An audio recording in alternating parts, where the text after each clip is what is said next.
Hey everybody, and welcome to Don't Copy That Floppy. I'm your host Lex. I'm Dan. And we are a weekly video game news podcast, podcasting live on Fridays from 7 to 8 Eastern Standard Time on www.chipit.net. Is podcasting the correct term? Do we say podcasting? Everyone always says broadcasting when they're podcasting. Well, we're doing it over the internet. I think that's what. So we say podcasting? I think so. I just don't hear people use that word very much. I'm sorry. All the time. I don't. Maybe it's just me. Welcome to your weekly discussing current terminology of the internet show. I was doing this perfectly smooth intro. Yep. And Dan just threw it away. Just threw it in the trash. Job. So send it away. So we are on chipit.net. If you want to listen to us live, you can go to www.chipit.net and either listen to their on-site player, or you can download a playlist file and listen in iTunes or Winamp. If you want to listen to our older episodes, you can go to our show's page on Chipit, and you can listen to any of our old episodes. You can't download them, but you will be able to download them soon because the site revamp is coming. That's going to enable people to do that. Yeah. Though for now, the other way to download them is you can also subscribe to us on iTunes. Yes. And then you just get access to the same stuff and download it that way. Easy peasy. You can also chat with us live on the show if you want. If you go to chipit.net's site, there's a menu bar at the top of the screen, and one of those options is chat. You can click on that. It brings you to a login screen, but you don't already have to have an account.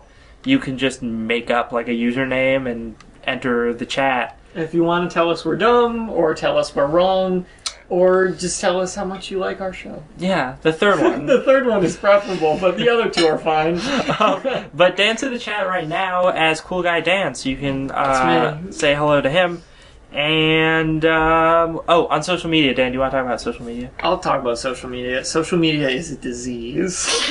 That's not what I meant. Okay, I'm going to talk about social media. We're on social media. We're part of it. You can go to Don't Copy That Floppy on Facebook. And like us there. You can go to Twitter at DCTF Podcast. Follow us on there. And like you mentioned, we have our iTunes account as well. And we're on Steam also. We have a little Steam curator group, Don't Copy That Floppy, on Steam. So go like, follow, subscribe, do all of those things to us. We're also considering putting up a little YouTube channel. I was about to talk about that. Yes, we've shortly. Yeah, we're working on like short form videos, like 5-minute sort of things. 5-minute news roundups. Yeah, like once a week or maybe more, depending. Yeah. And I'm also going to be turning all of the podcast archive and everything into YouTube videos. Yeah. That will be up there as well, so if you want to listen that way, that'll be an option. Cool. Yeah. We should just get right into this news. Yeah, Dan, what are we talking about this week? We got Kickstarter games, we got Nintendo, we got IGN coverage of PAX South, because they did a good job. For once. Something. We got some news about Joystick, some bad news about Joystick, some bad news about Sega. And then a bunch of random news about new games and old games and all sorts of games. We have 2 great Kickstarter stories. We do. To highlight. Although one of them is tinged with potential sadness. That's true. Right now, but we'll get to that. Let's start with Starr Mazer. That's Starr. Don't be confused. In case you were wondering or need to search for it. So Starr Mazer, currently sitting at $73,000 of its $160,000 goal with 21 days left to go. So not doing bad over here. Doing okay. This is one I really hope makes it. Because I watched this preview, and this game is a shmup, which is my favorite video game genre term. Wait, let's use this one sentence description. I'll use the one on the Kickstarter. A retro sexy point and click adventure shoot 'em up in space. In space. No, this game looks so much fun. Looks really good. If you're one of those people who's really sick of pixel art games, it may bother you based on that. Yeah, because that has become kind of a thing. Yeah. But that's never bothered me as long as the pixel art's good. Yeah, it hasn't bothered me either. And also, this game's going for that look for a reason. Yeah. Because this is supposed to be harkening back to old point-and-click adventure games, like all the LucasArts ones, and old arcade shoot-em-ups. So yeah, which all have that kind of art. Yeah, because that's the time they were made. Because that's the time they were made. But yeah, so the gameplay just seems to shift between the point-and-click stuff that, again, looks exactly like Day of the Tentacle. Yep. except in space. Although Day of the Tentacle might have some stuff in space now that I think about it. A little bit. Yeah. But that stuff and then the side-scrolling, frenetic shoot-'em-up games Yeah. like Ikaruga, although that's a like bottom to top one. But Yeah. Ikaruga, Project Viper, Pistol Daimyo. Pistol Daimyo, Battlefield or Midway 1942 Yep. is another really famous one.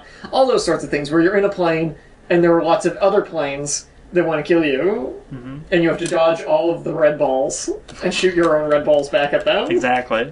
And you get power-ups, and there's big bosses, and it's all just very cool. Yeah, so two things I want to mention about this. One is that apparently this game is entirely procedurally generated. Really? So all of the side-scrolling stuff is procedural, but all of the point-and-click adventure stuff is also procedural. Really? That's what I've been told. It's like, the way the point-and-click stuff is procedural is I guess there's different sort of, like, quest arcs that are written in, and it's like, just different ones will load, and then they, branch off in different ways every time. Right. So it just gives you all of this different replayability. Some interesting replayability, yeah. Which is good for a game like this, because typically, some of those adventure games ran a decent length. Especially depending on whether or not you knew what you were doing. Yeah. Shmups are notoriously short, because they base their value on difficulty over game length. And once you memorize sort of the levels and the way all the bosses work, you can really run through them. Like, super quickly. Yeah. So it's nice to know that there's some random element to it, because that just makes it more fresh if you wanted to replay the game. And probably gives it just more longevity in general. But yeah, good looking stuff. Oh, so scroll... Starr Mazer. Your dialogue options to that is, I've heard that one before, or no, seriously, I was just passing through. Or, how can you speak 2 R's? How can you do it? Scroll up to not all the way to the top, but almost all the way to the top. Because there is the second thing I want to mention. Apparently this game's soundtrack is going to rule. Like, real hard. Because it's got the dude who wrote the music for Mega Man. Oh, geez. The dude who wrote the music for Shovel Knight. Oh, geez. The dude who wrote the music for Serious Sam? I don't know how good Serious Sam's music is. Whatever. And also a band called the Proto Men who write like rock opera type stuff. Based on Mega Man. So it's one of their albums? Yes. So yeah. That's something. And that's like something alright. In the trailer you hear some of the music and it sounds great, but like, man, I just want to hear more of the music from this. Yeah. Well, Shovel Knight's soundtrack was like stellar all the way through. And it was and there was a lot to it. Like that was a meaty soundtrack, and there was not a bad track on there. They're all real good. Like, so that's high hopes for Starr Mazer. Looks like, given how much time it has left, I'd kind of be surprised if this one doesn't meet the goal. And it's been getting tons of press, especially on Destructoid, because I think they got like a exclusive video of it. So yeah, people have been talking about it a lot. It's got 21 days left as of right now, January 30th. And they're pushing halfway towards their goal right now. Yeah. So they're in good shape. Good shape. The other one we're going to talk about isn't in quite as good shape. Yeah, it's not in bad shape, but it's not in... Yeah. Well, it is kind of in bad shape. It could be worse. It's not Night Trap revamped bad shape. So their goal is also... $185,096. Yeah, I don't know why that 96 is because it's from 1996. Oh, it's a joke. They did it because they're funny guys. Funny. But this is, and they have 62,000 as of today. Yep, 19 days left. 19 days left. So sort of the way the Kickstarter percentages work out, they really haven't made as much money as they needed to thus far. Right. So this game's called Strafe, by a group called Pixel Titans. And this one's little blurb is, the future of video games. The fastest, bloodiest, deadliest, most adjective-abusing, action-packed first-person shooter of 1996. All I think really needs to be said about this game is go watch the trailer. It's so good. It's so good. Oh, man. They really nailed the video game commercial from 1996. Oh, yeah. Do you remember the Simpsons episode with Bonestorm? No. So Bonestorm was in a Simpsons episode, and it was supposed to be like a parody of Mortal Kombat. It was this fighting game that was hyper bloody and hyper inappropriate, and their ad in The Simpsons was, "Go tell your parents, buy me Bonestorm or go to hell." And then when I watched the trailer for this game, that's all I could think of. This is like, buy me Strafe or go to hell. Like, shut up, Mom. Like, you're not cool enough for Strafe. It's gonna be okay. It's gonna be okay. So go watch the trailer for this.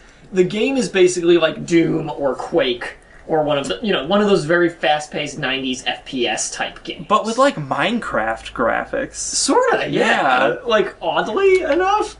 And kind of like an interesting like Halo or Metroid-esque heads-up display on your helmet, and there's a little bit of Half-Life in there too. A little bit of Half-Life 1 styled stuff. But the whole thing is supposed to be like Doom, Quake, Wolfenstein 3D, all that stuff.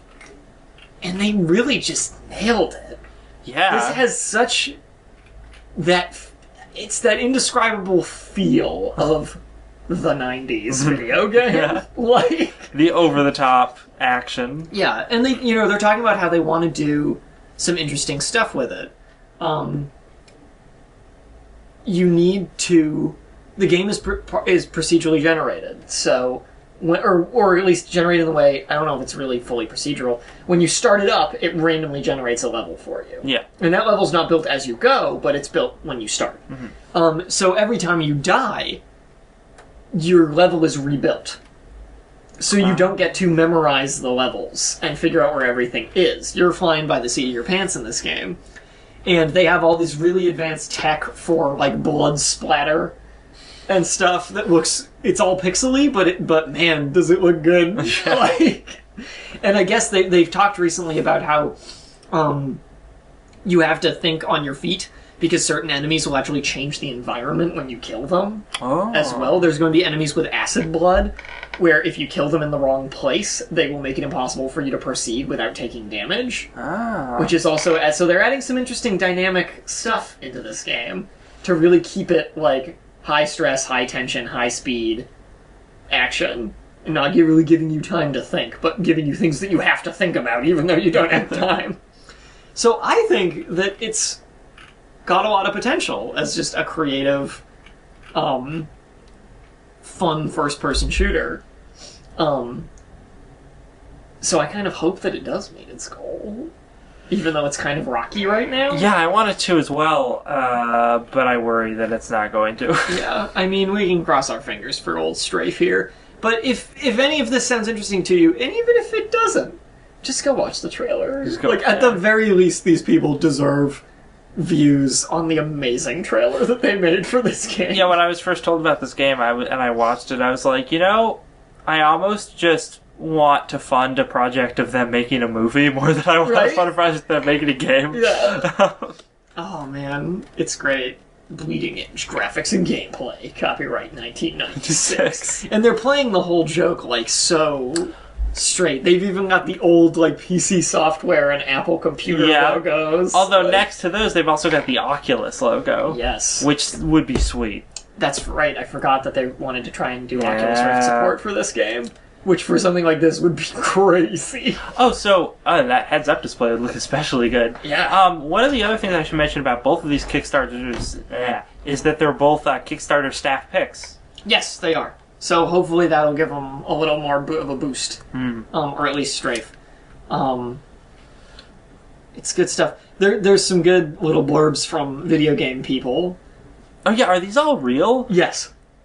I don't understand why this doesn't have more funding. They have a ton of really important people talking about how great this game is. Matt from the Super Best Friends also referenced Bonestorm. Yeah, they have a lot of like people talking about it. They have John Romero talking about it. Mm-hmm. He made Daikatana. And, good games, too. And good games, too. They have Penn Ward, the guy who made Adventure Time, talking about it. Yeah, he wants to swim in jibs. Can he swim in jibs like a meatball pit? I'm sure you can. I'm sure he can. Jim Sterling, I will do a ton of booze and drugs and then record a squirty play of this while barking 90s gibberish. Cliff Blazinski, who only said, dying.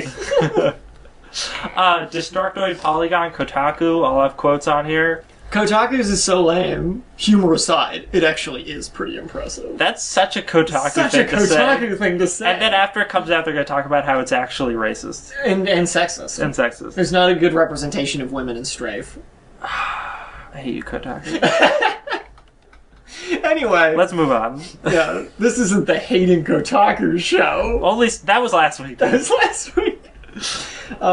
Let's talk a little bit about Nintendo. We didn't have a show last week because I was out of town. But the week before that, we talked about Microsoft's new policies regarding copyrighted content on YouTube, in particular, and how they're Let's Players. being real cool about it. Yes, so Nintendo has now shown up with their own version of that. And they're even cooler about it. They are pretty cool. Because they're not only are they saying you can totally do it and we won't bust your balls. Yes. But you can make money off of it from us. Yes. Which is crazy to me, and I'm so happy they're doing this. Yes. But I didn't see this coming at all. Neither did I. Yeah. Although they did recently make that thing where it's like, you can use our characters in fan projects. We don't that's care. True. Yeah, they did do that. I forgot about that. An evolution of this.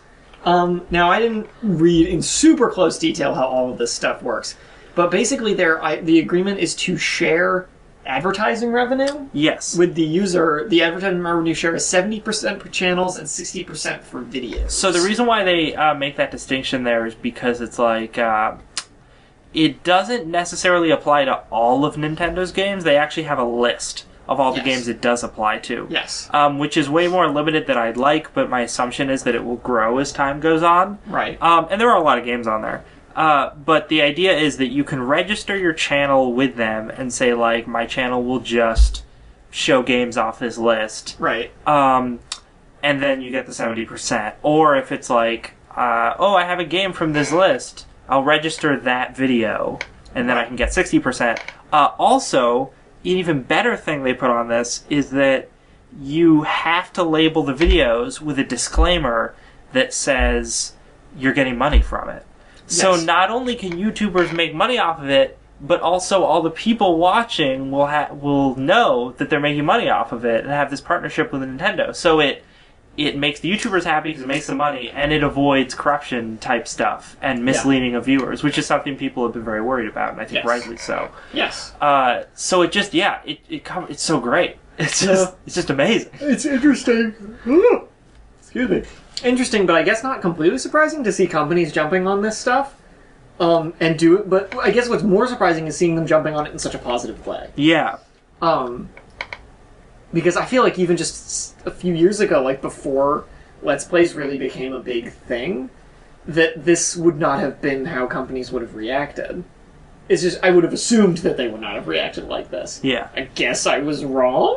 Or maybe things have changed enough since Let's Plays started up and companies have gotten a bit more, like, accepting of these sorts of things. But it's cool to see. So, good on you, Nintendo. Good on you, Microsoft. Sony... fix your servers. Yeah, Sony's just trying to fix their servers right now. So in terms of the games that are allowed, if you want to look at them, you can scroll down. I think it's the red text has the link in it. Yeah. See here. So none of the Super Smash Brothers you can make money off of. Sorry. And like they knew. Yeah. Yeah, some of the lists, like the list for the N64 is literally like 8 titles. Now you can make money off of Wii Fit videos. Yeah, dude, those are the big money makers. Hey, think about it. F-Zero X for the N64 is on here, which I'm actually super happy about, because that game... More people should play that game and be as mad as I am, because I started playing it. Eternal Darkness. That's interesting. Yeah.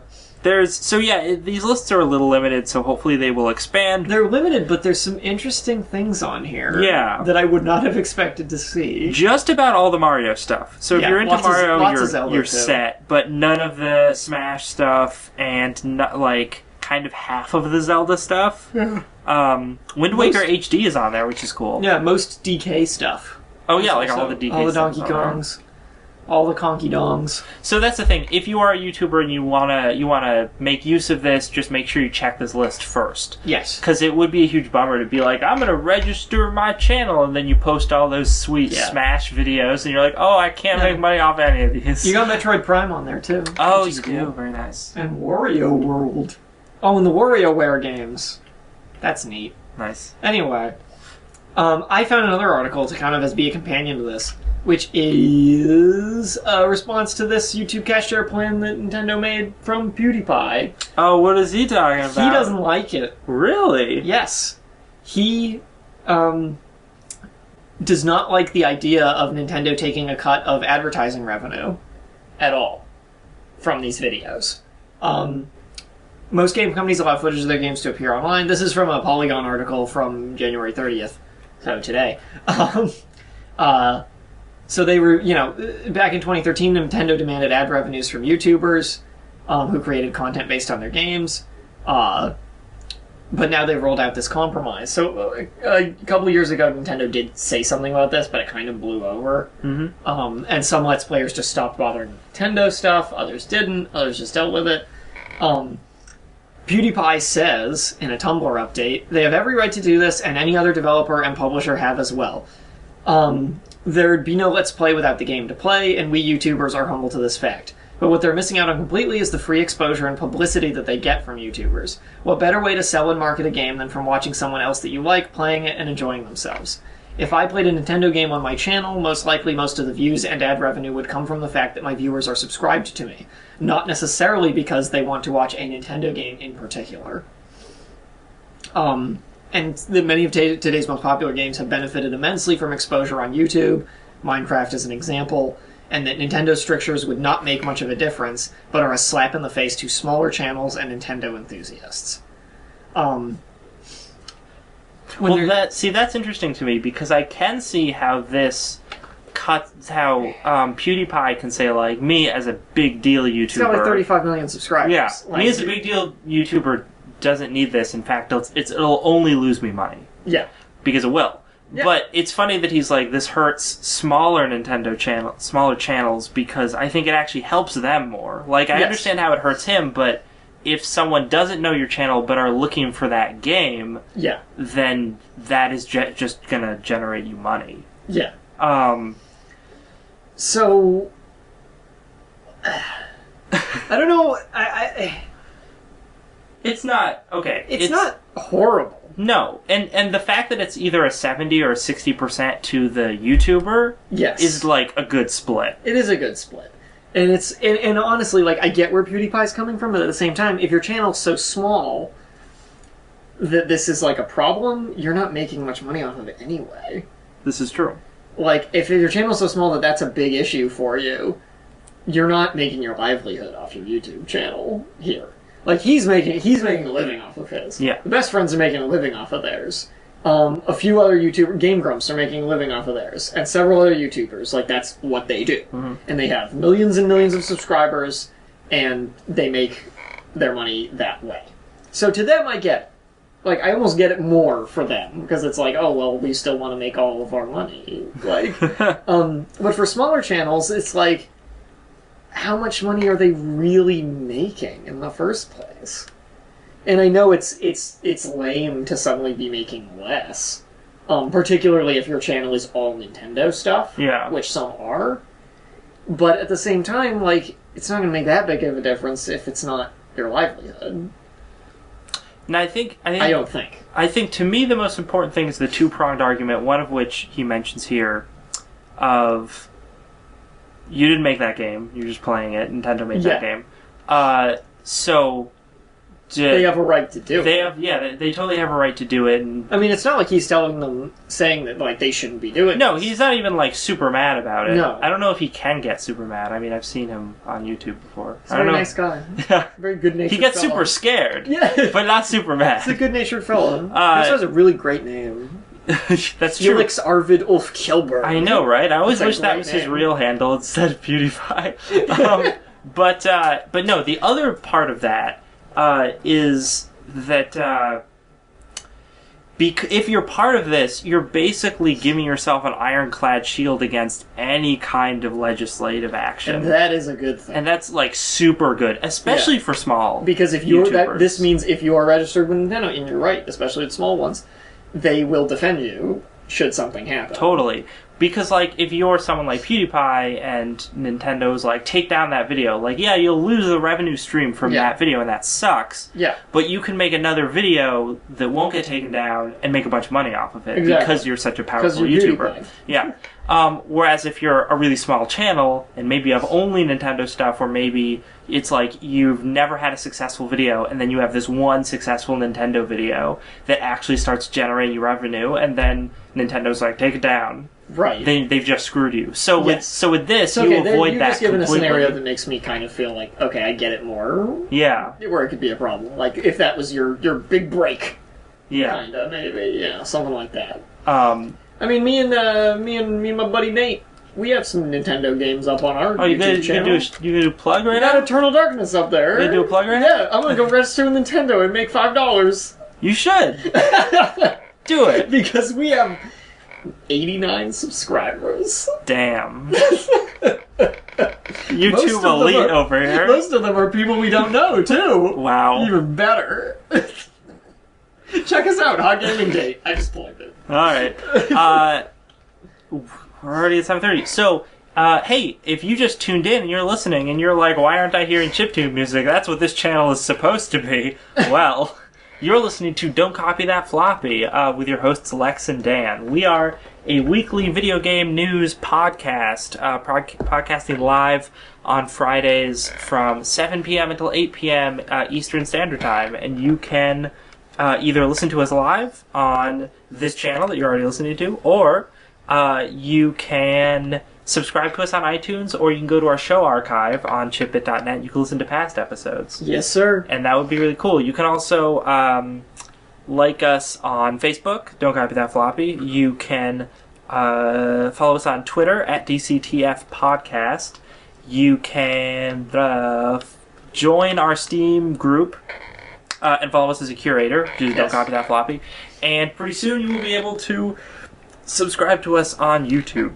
Indeed. Get ready for that. Let's talk about PAX South. PAX South. PAX South happened. January 23rd through the 5th? 3 glorious days in San Antonio, Texas. Woohoo! Let's see. Everything is bigger in Texas, including their convention turnout, apparently, because this is the first ever PAX South. I was going to say, I don't think I've heard of PAX South. That explains it. So before there was PAX Prime, which was Seattle, PAX Aus, which was Australia, which I think has had like one so far, so that's still relatively new, and PAX East, which is Boston. Yes. So this is their first PAX South, expanding to more parts of the U.S. It's funny that they expanded to Australia before they expanded to more parts of the U.S. But okay. And apparently this this year saw 120 exhibitors, which is more than any other first year at PAX. Yep, beat out the first PAX East and the first PAX Aus. So yeah, that's super cool, and I'm really happy about that. That being said, I don't know why it was that big of a deal, because I looked at all the stuff that was shown, and me too. Nothing was super impressive. There was some cool stuff, and we're going to talk about it. Yeah, but nothing was, like, amazing. No, not really. There was nothing where I was like, that's amazing. That's awesome. There were some interesting indie games that were shown off, which is always the great part about PAX, because they have so many interesting indie games. We saw some more gameplay for Outline Miami 2 that looked fine. No rape in there, though. No rape in that one. Check out our show from 2 weeks ago to learn more. I'm sure that was a tantalizing plug. The tantalizing plug.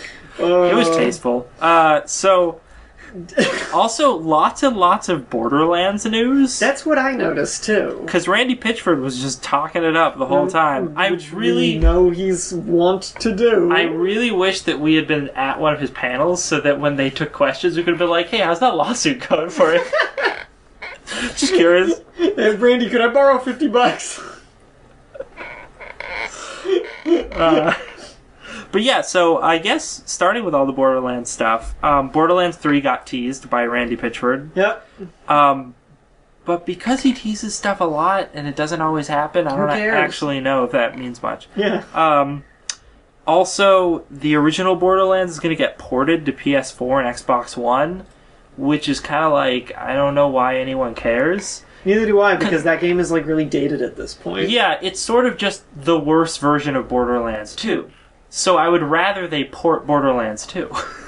Right. Because that would be cool, because that game's just because it's a better game. Yeah.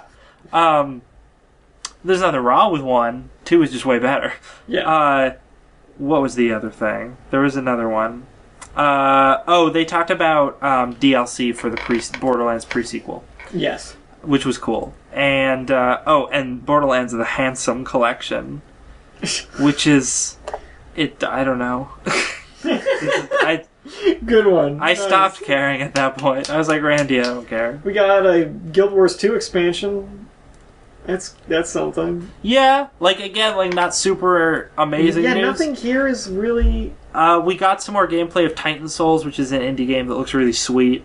It's a very Zelda-esque Oh, yeah, I've seen this. game. Yep. And the gameplay just looked really, really fun. The boss battle looked great. There were 2 games on here that kind of bothered me in a really big way. Here it is. Okay, so it's from... one of the things that we're citing for this is an IGN article, because IGN actually did a really good job covering PAX. Yeah. For once, IGN did a good job covering something. From January 23rd. And this is the IGN's PAX South 2015 roundup. So on day 2, they're talking about this game called Magnetic Cage Closed and a game called Faded. Okay. And I looked at the gameplay for both of those. They're both indie games. I have not checked them out. They both Lay it on, man. They both seem extremely derivative of very successful, well, not very successful, but successful indie games. Faded looks almost exactly like Limbo. Ooh. And Magnetic Cage Closed looks exactly like Portal. Uh-oh. It's just, it really, when I saw it really bothered me, because this is something that AAA titles are supposed to do. Right. Or no, maybe it wasn't Faded. Faded might be something else. Faded is a game about Faded is something else. Helping Toucan Sam find out where all the colors have gone. Yeah. Hold on, what was... Which admittedly is also not a terribly original concept. I'm sorry, Lightfall was the thing that's like Limbo. Lightfall. I can see how you got them mixed up. I know, right? Faded, I actually watched the thing for that, and I have no idea why it's on their roundup. Oh yeah, that's Limbo. Yeah. That's just Limbo with more colors.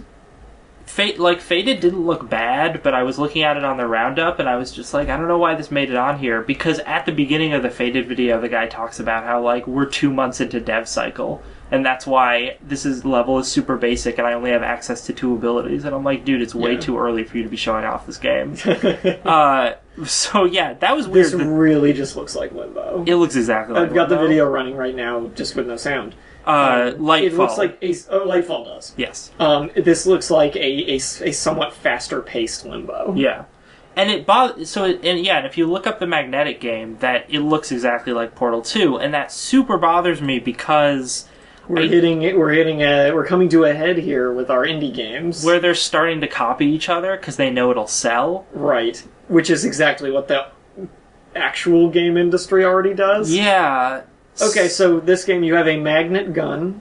So instead of making portals, you're messing with magnets. Pads, and there are boxes, which you use to solve the puzzles. And you are in a nondescript testing laboratory-like setting. Yep. With aperture doors. Yep.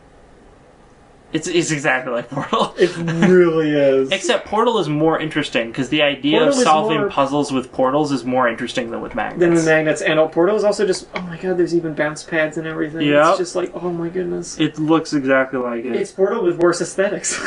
Exactly. Starr Mazer was there. Yes. And they have an interview with the writer of Starr Mazer that's hilarious because the writer is just super in your face. Which is funny. And he talks about the game, says some cool stuff about it. Yeah.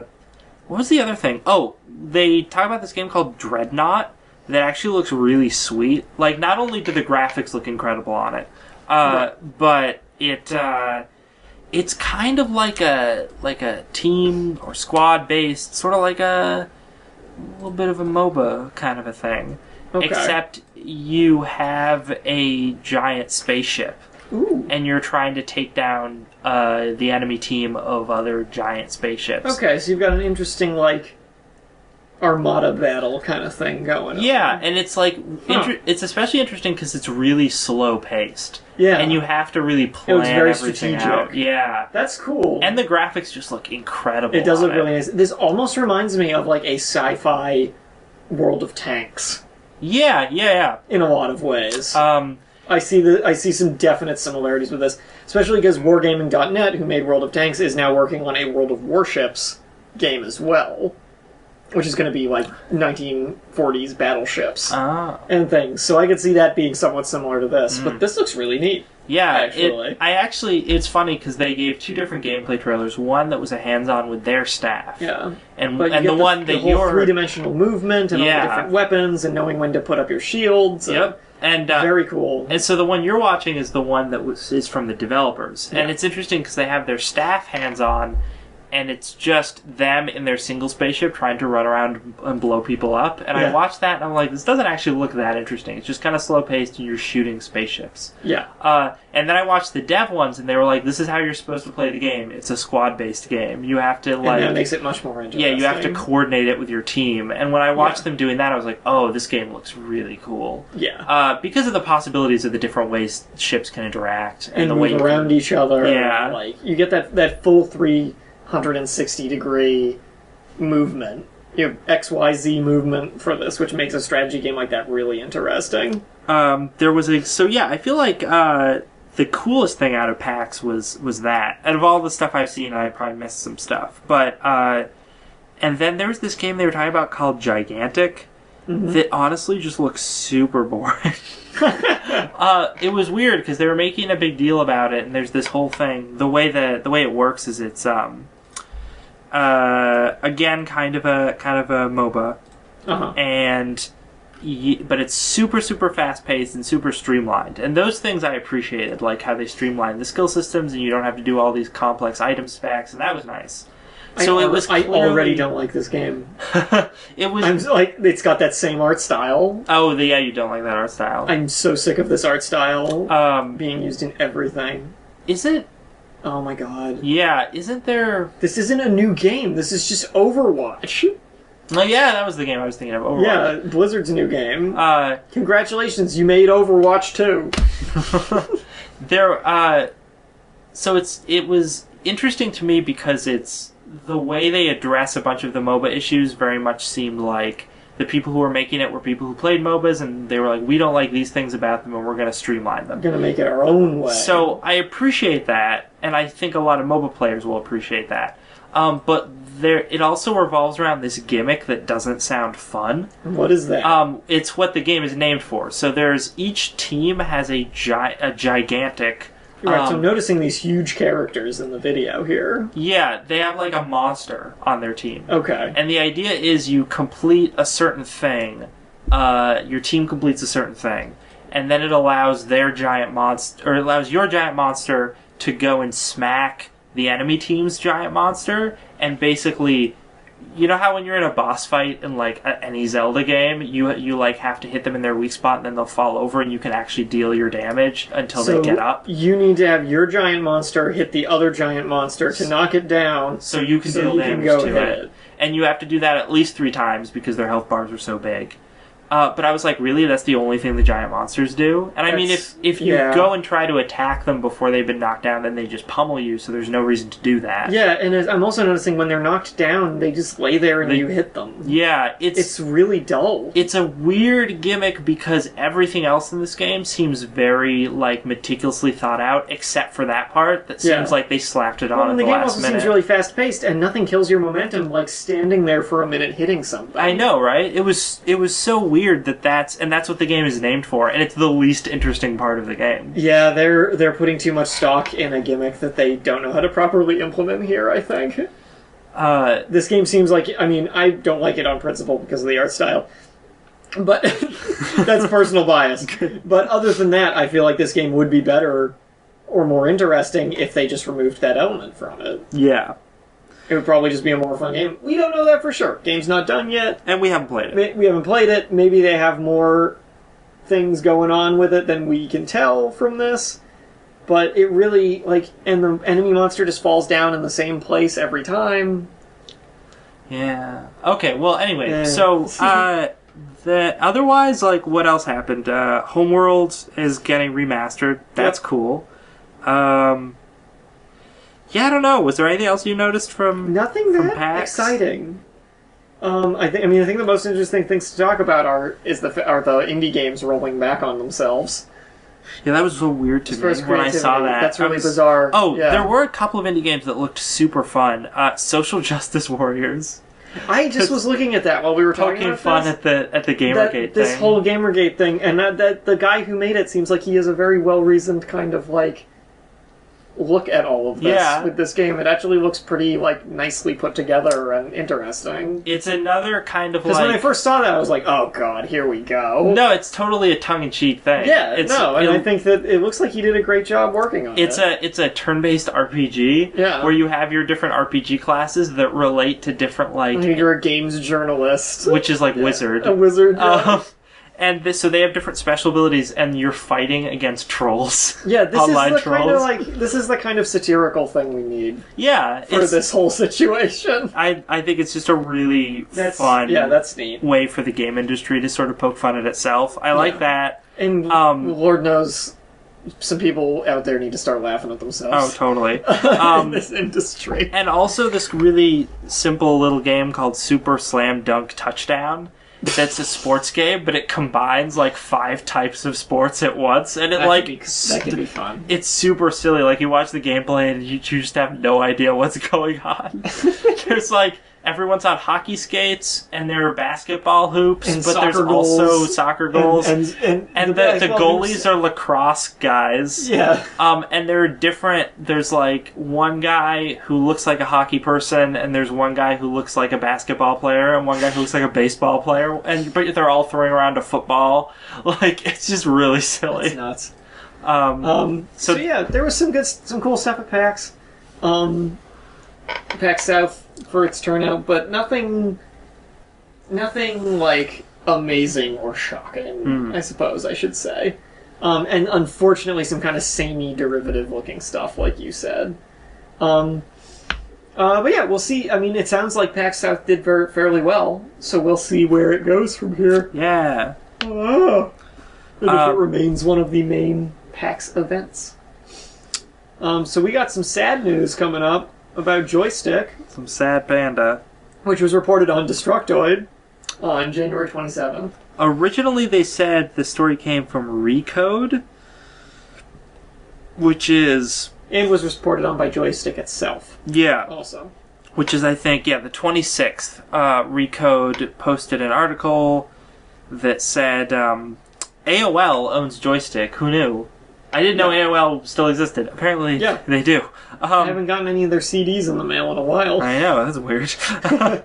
But the original article from Recode is entitled AOL Likely to Shutter Gaming Site Joystick and Larger Content Cleanup. So the whole thing about this is AOL's bleeding money because why wouldn't they be? And they decided that they don't need their video game news site. Yeah. That's under their umbrella. Among various other things they're also going to shut down. So Joystick, who hadn't heard about this yet... Until they read the story on Recode. Also reported on it. And they actually covered it in a very funny way. Yeah. We do not comment on rumor or speculation, one staffer told us, wishing to remain anonymous, preparing for their lucrative PR career. But this article on Destructoid is kind of a little nice article that they wrote, saying they're a good website. Yeah, it's sad to see them go, and hopefully they'll land on their feet. Yeah, and something will come of it, and they won't just fade into nothing. Good luck to all the fine people over there. It's a little subtitle. And I mean, I guess that's all there really is to say. It's too bad And because Joystick's not a bad site. yeah, and Like, we don't actually reference its stories as much as some other sites. yeah, but we do a lot of Polygon, we do a lot of Destructoid. But Joystick has great stuff. I mean, if only do. it was IGN that was shutting down. If only. Or Kotaku. Or GameSpot. Yeah. Or Game... As long as we have that GameSpot. Yeah. Not the store. Not the store. I always get them mixed That's up. the worst. They're both terrible. Their logos even look similar. I know. But yeah, there are plenty of game publications as long as we still online. have P4R Gaming. That bastion of good news. But no, there are plenty of game journalistic things online that really don't deserve to be operating. And Joystick was not one of them. Joystick was always really good. They're good. So yeah, it is really sad, and I guess it's in the next couple weeks that we will see what go happens. away. It would be awesome if someone bought them. On that note, guess what Sega's planning? A new Sonic game? No, silly. Massive cuts in staff. Because of the last Sonic Because game. of the last Sonic game. Probably. That game's horrible. I watched a full playthrough of it. Don't ask me why. So yeah, I'm not gonna. I just got my tub of cookie dough and sat down and tortured myself for a night.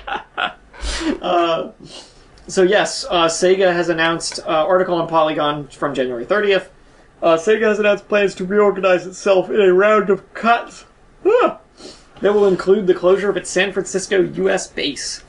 They will be downsizing, quote-unquote, in order to establish a structure which can constantly generate profits.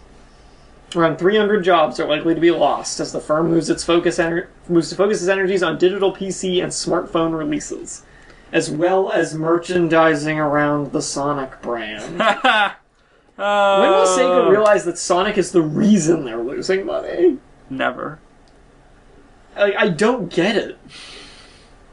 Why? It's strange because it's kind of like... Why are you reinforcing the Sonic merchandising businesses? Sega has a lot of IPs that if they made games for all of them a little more equally, and they merchandised them and they split it between all those games, it would actually be fine. But they just keep pouring money into new Sonic games. Yeah, that's all they focus on is Sonic, and it hurts them because people only like Sonic. Sucks. Yeah.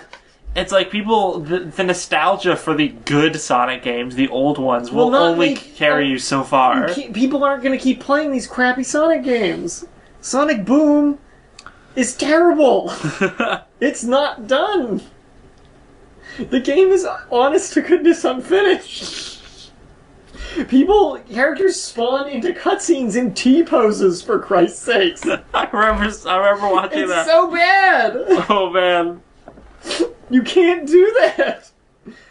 So, Sega... Good luck. Good luck. That's all I can say. Good luck. And the fact, them moving on to smartphone games, maybe that'll make them some money. Look. Actually, the smartphone things have been big. Just porting the good old Sonic games to smartphone would probably make them a decent chunk of change. Yeah. Yeah. And how hard would that be? Wouldn't be hard at all. I am interested that they're saying they want to focus more on PC stuff. Yeah, that seems weird. Because they have been doing a fair amount of PC publishing. They've had a hand in some of the Total War games for a while. Oh, they have? I didn't know that. Mm-hmm. That's interesting. Yeah, they flat out published Shogun 2, I'm pretty sure. Ooh. Their name pops up right at the beginning when you start the game up. So, they have had their hands in some PC stuff. So hopefully they'll focus on that as well. So did you hear about the exciting new anime fighting game, Dengeki Bunko Fighting Climax? No. Big surprise! Neither has anyone else in America, but it's coming over. I saw this article and I was baffled. And I figured I'd plug it, because I guess it's supposed to be a pretty good fighting game. But this is a fighting game that anyone over here in the States can pick up if you want to play a fighting game with a bunch of characters that are from other things that you don't know about. Because half of these series have no presence in the United States whatsoever. It's a collaborative fighting game that's actually kind of interesting, because usually that is, it's from, it's multiple game series. coming together in a collaborative fighting game. You have something like Super Smash Bros. You have Capcom versus SNK. I mean, Marvel versus Capcom, you could even make that argument, because even though it's Marvel Comics, they already have lots of video games as well. Yeah. This is a fighting game with characters entirely from novels and manga published by the Dengeki Bunko Publishing Company in Japan. That's weird. Why would you do that? Why would they do it? Sega, why? I don't know why Sega's localizing this. But, I mean, and this Senran Kagura and a bunch of other weird Japanese games that nobody knew about over here have found audiences. I mean, this game seems like it would be great in Japan, and I'm sure it sells really well in Japan. Yeah, it did very well. And it's maybe on the PlayStation 3, the Vita, and in arcades. And maybe their thought process is, this made so much money in Japan, of course it'll make money in America, without actually thinking of any of the other factors, like what's in the game. Right. And I mean, I know people who will buy this. In all likelihood. Well, you know a lot of weeaboos, Dan. I do. I am in the weeaboo circles. Actively. But I don't even want to buy this game. Because, like, it's just, like, there's better fighting games out there. Also, Sega needs to put Sonic the Hedgehog in this game, is what I'm saying. Exactly. That tried and true Dengeki Bunko hero. Oh, you know what they should make? What? A dating sim that's Sonic the Hedgehog. The fans did that already. Oh, well, that's fine then. Multiple, even? God, where have you been? Speaking of Japanese games, though... Yeah, now we can nice segue. Let's skip that, actually. Oh, this Japanese game? Not that one. I want to talk about the one... This one? That one. This one. Okay. Because we're really long on time, actually. We are really long on time. Dragons Dogma Online. We talked about how this got copyright. Yeah, the name got copywritten a while month ago, 2 months. Yeah, about a month ago, I want to say. It's happening. Capcom's actually making a Dragon's Dogma Online. It's going to be free to play on PS4, PS3, and PC. The graphics on it look really good. They do. Dragon's Dogma had pretty nice graphics. Yeah. And they look as good, if not better. And everything that they're saying about it is the gameplay will be the same. Right. Which is another big boon to it, because Dragon's Dogma's gameplay was amazing. Now, this is interesting. Yeah, Dragon's Dogma gameplay was the strongest part of it. Yeah. So it's obvious that they'd focus on that. They also said they're improving character creation, which to me is insane, because that game's character creator is already excellent. Ooh. But that's cool to know. You got party-based action. It's still class-based. That seems like there's going to be new classes, though, because Shield Sage was not in Dragon's Dogma. Okay. That's one of the classes they listed. What I find strange about this, as I read about it, this game this just sounds like Monster Hunter. Oh, really? I didn't get that impression from it. This just sounds like Monster Hunter. Huh. To me. You can adventure with 4-player parties, as well as chat, form parties, and spend time in town lobbies. Well, that's what I thought was interesting and made it very different from other MMOs, because usually with MMOs you have the idea of like doing raids with like lobby, tons of people. Yeah. And then you go out in small groups to do missions. Yeah. That's Monster Hunter. Yeah. And it sounds like this is going to be totally mission-based, of like, here is your quest to go kill this dragon. That's Monster Hunter. Which isn't a bad thing, but I find it odd, because Capcom already makes Monster Hunter. And I mean, gameplay-wise, it will be very different. Also. Because Monster Hunter has a very set gameplay style, and it is quite different from Dragon's Dogma. But I don't know, I guess I'm just confused at them tackling it in this fashion. But at the same time, like, I guess I'm curious to see where it goes, but I don't know how excited I am about it yet. Well, my other thing is they're like, this game's gonna have microtransactions because it's free to play. It's free to play, so obviously. And there are so many terrible ways you can handle microtransactions. Capcom has been really hit or miss on DLC microtransaction type stuff, so they could bundle this. So that alone could totally kill this game. Absolutely. Apparently this was supposed to be in development earlier, but they realized the dev team could not work on this and Dragon's Dogma Dark Arisen at the same time. Also, which is why it's only just now being announced. So it's been in planning for quite some time. We just didn't know about it. And it says that the game will be initially the size of what players have come to expect from the one previous game, but will expand over time to be 3 times larger in scope. So clearly they have planned expansions to this as well. I'm cautiously optimistic about this game, I guess. The other thing is, this But article... at the same time, I feel like I'm just going to end up being like, I'll just play Monster Hunter. That's true. Well, instead. I don't know if this article mentions it, because I don't think it does, but we know that this has been announced in Japan. Yes. I don't know if there's any plans for it to be in the States. Nothing said about that at all. So, you might not even have to worry about it, because it won't come here. Yeah. What's also weird about that is that in Japan there is an online MMO Monster Hunter game. Ah. Called Monster Hunter Frontier, which is also made by Capcom. Alright! Capcom. They're weird. They're turning to Sega. They're like, what's our property that makes money? We'll just make everything like that. I want to talk... This will only take me like a minute, which is good because that's about all we got left. We started a little late. We did start a little late, so we got about like a couple minutes left. A new Bloodborne video came out that talks more about Chalice dungeons, which were mentioned a while ago as created dungeon challenges for players to progress through. Now, apparently, these Chalice dungeons are an integral part of the game. They all take place in tunnels beneath the city where the game takes place. You can enter them at any time from various avenues, and they are different, in the words of the creators, they are different depending on who is seeing them. So these dungeons will be different for every player as they go through them, and these dungeons will be custom created by the developers and released over time after the game has come out. Oh. So you will be able to enter these Chalice dungeons, play through them, beat them, fight the bosses and all the monsters, either cooperatively or by yourself, compare these things, your experiences with other players, to like share strategies and everything like that, and then as the game moves on past its release, they will, From Software is going to continue to release new Chalice dungeon layouts, routinely, and constantly be changing up what's in these underground tunnels. So, sounds pretty cool. It does sound pretty cool, yeah. It's like a DLC kind of thing, but it doesn't, they don't mention anything about it being paid DLC.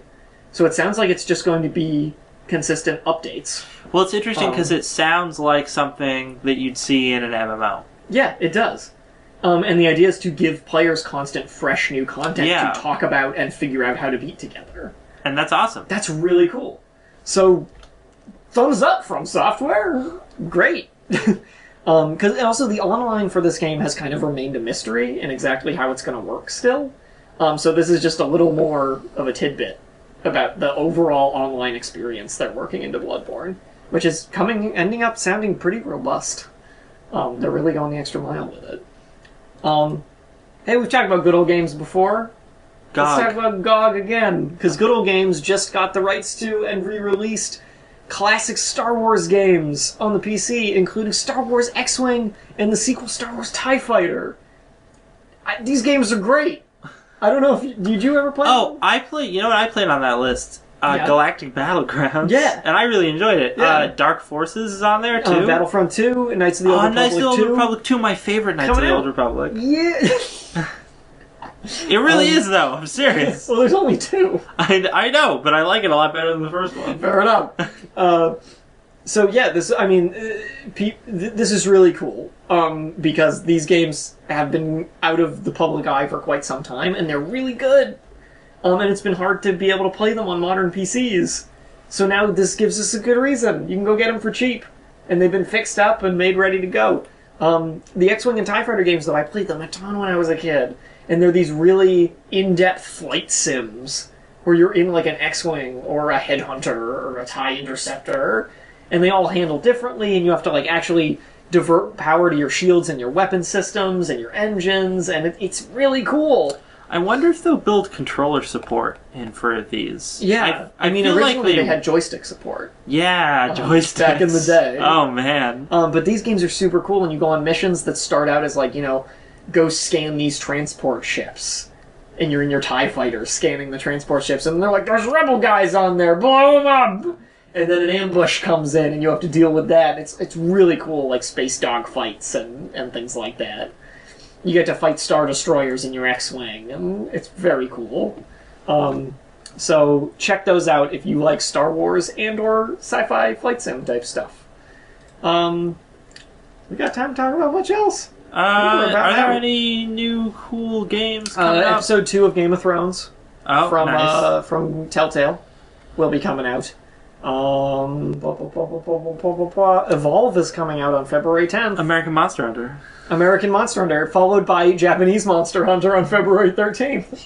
That's the one I'm waiting for. And Majora's Mask 3D on the same day. But So you those are probably some already good knew ones. about Majora's Mask because you either have pre-ordered it a long time ago or you have no hope of getting it on the 13th. I'm also looking forward to, on February 17th, Total War Attila. Oh, yeah, yeah. That looks very cool. That does look very cool. That's that. That's that. That's the show, I'm pretty sure. Got through all of it. Hope you guys enjoyed it. Please check us out on Facebook, Don't Copy That Floppy, on Twitter at DCTF Podcast. Steam, we have a curator group. You can join that group and also follow us as a curator. Yep.